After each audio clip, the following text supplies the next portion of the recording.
सरगोदा में जुल्म की इंतहा हो गई। सरगोदा में बासर खातून की जानिब से घरेलू मुलाजमा पर मुबैना तशद्दुद किया गया। सिविल जज की बीवी ने 14 साल रिजवाना के हाथ पांव तोड़ दिए। बच्ची की हालत गैर होने पर घर के बाहर फेंक कर फरार हो गए।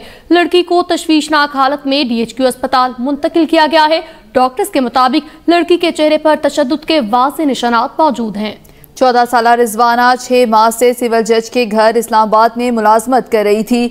इसी हवाले से मजीद तफसीलात जानते हैं अकील खान से। जी अकील, मजीद बताइएगा। जी बिल्कुल, मुबीना तौर पर जुडिशल अफसर की बीवी का 13 साल घरेलू मुलाजमा पर बेईमाना तशद्दुद का वाकया सामने आया है, जिस पर लवाहिकीन सरापा एहतजाज हैं।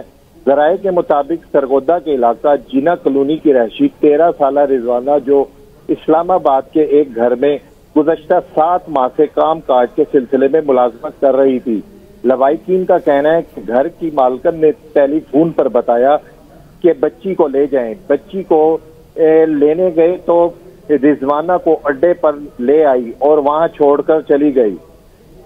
जी अकील, बताइएगा कि इसकी हालत बुरी थी। इसको सरगोदा अस्पताल लाया गया। अस्पताल जराये के मुताबिक रिजवाना के सिर पर गहरे जख्म और उसके चेहरे और जिस्म पर तशद्दुद के निशानात हैं। रिजवाना की हालत तशवीशनाक होने के सबब उसको पुलिस की निगरानी में लाहौर रेफर कर दिया गया है। ASP सिटी उस्मान मौके पर पहुंचकर लवाहिकीन को इंसाफ की यकीन दहानी करवाई।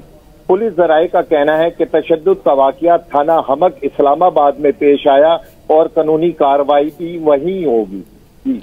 आप हमारे साथ रहिएगा। इस हवाले से मजीद तफसीलात जानेंगे कि सिविल जज ने मजीद क्या कहा है इस वाकये को लेकर। जमान मुगल से। जी जमान, अपडेट कीजिएगा।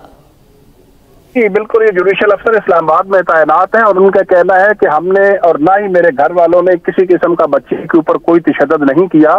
बच्ची हमारे यहाँ काम कर रही थी और बारहा इस बात का तकाजा हुआ कि हम बच्ची को जो है वो घर छोड़ देते हैं और बच्ची जो है वो इनकारी थी। वो कहती थी कि अगर आप मुझे घर छोड़ेंगे तो मुझ पे मेरे घर वाले तशद्दुद करेंगे, तो इसलिए आप मुझे घर न छोड़ें। लेकिन हमने ये फैसला किया कि उसको उसके घर छोड़ना। जैसे ही उसको ये चीज पता लगी कि मुझे घर छोड़ने के लिए तैयारी की जा रही है, तो उसने अपना सर जो है वो दीवार के साथ मारा था। और उसके बाद जब बच्ची को ले जाया जा रहा था तो उसके बाद बच्ची की वालदा ने खुद बच्ची पर तशद्दुद किया कि आपने इस्लामाबाद में रहना था तो आप वहां रहकर काम क्यों नहीं करती। तो हम सिविल जज का कहना है कि बच्ची को चूंकि अस्पताल लाहौर रेफर किया गया है और मैं खुद लाहौर जा रहा हूं, जाके सारे वाक़े को देखूंगा।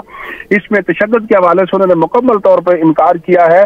और दूसरी जानब उनका ये भी कहना था कि हम चूंकि हमारे पास बच्ची काम करती थी, हम तो ये सोच भी नहीं सकते कि हम वो हमारी बच्चियों जैसी थी कि हम उसके ऊपर किसी किस्म का कोई तशद्दुद करेंगे। इस्लामाबाद पुलिस का कहना है कि इस हवाले से सारा मामला जो है हमारे इल्म में है। ताहम अभी तक ना तो किसी के हमारे पास कोई दरखास्त आई है और ना ही किसी ने परसू किया है। इस हवाले से जब कोई दरखास्त आएगी, कोई परसू करेगा तो हम कानूनी कार्रवाई करेंगे।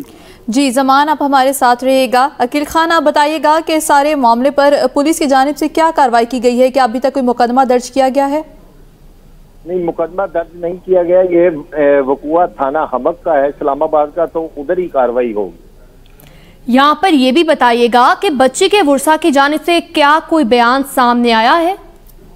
जी, बच्ची के वर्सा ने बताया कि उस पर बेईमाना तशद्दुद किया गया है और जिससे उसके हाथ पांव टूट गए हैं, जिसकी वजह से वो सरगोदा अस्पताल DHQ अस्पताल में दाखिल करवाया और तशवीशनाक हालत की सूरत में उसे लाहौर रेफर किया गया है। जी, तशवीशनाक हालत में लाहौर रेफर किया गया है। तो डॉक्टर्स की जानिब से क्या बयान सामने आया है बच्ची की हालत देखकर, और क्या वो इस हालत में है कि उससे कोई भी बयान लिया जा सके? जी, उसकी तशवीशनाक हालत है, जिसकी वजह से तशवीशनाक हालत की सूरत में उसे लाहौर रेफर किया गया है। उसने अभी तक कोई बयान नहीं दिया। अकील खान, जमान मुगल, अपडेट करने के लिए आप दोनों का बहुत शुक्रिया।